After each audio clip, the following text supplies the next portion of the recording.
Questions from Indian landowners were answered today at a U.S. Department of the Interior Q&A happening in Newtown. The topics they were talking about included mineral royalties and land rights. KX News' Corbin Warnock tells us more. North Dakota lands are rich with minerals and resources, and the same can definitely be said for our tribal lands. And today, some of our tribal landowners got the chance to ask some questions and get some answers from the federal government. One question many of our landowners are asking is why are they not receiving the correct amount of payout for their royalties? Joletta Birdbear Alati was one of these landowners and encourages land and mineral owners to speak up about these issues because they're not alone. Should be getting paid for their property in a timely manner, as happens off the reservation. There's a difference between what happens here on Fort Berthold in processing mineral payments in comparison to off reservation, and that is an issue that is probably almost a civil rights issue because it's a difference in how people are treated.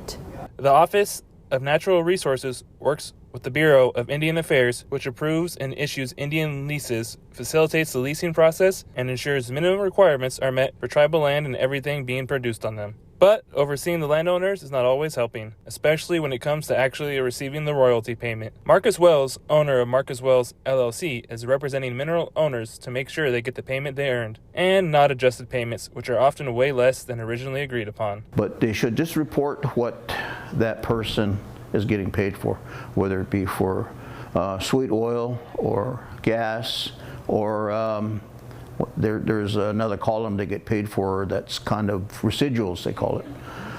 And that way they can quickly look down and see if they're getting their fair payment for the oil and gas that was produced. Wells' concern is mostly with the oil and gas leases. When he looks at the receipts, he reports there's a problem. In 2016 and 2017, this is what happened. But when we matched up what people were getting paid, it was different. Our people weren't getting what we assumed what pro rata would say. Pro rata essentially means how much percentage of ownership. If you own 50% and there's 5,000 barrels, you get paid for 2,500 barrels. But most shares are 5%, 10%, 12%. And there's nobody following that through.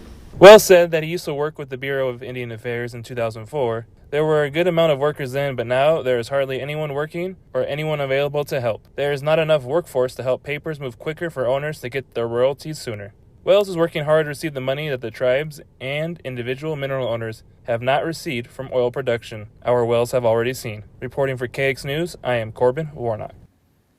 In addition to royalties, the landowners say they need to receive. Another concern has to deal with taxes. According to landowners, many are being taxed on their trust income, which they say is not supposed to happen. The issue has been addressed and noted by the federal government as well.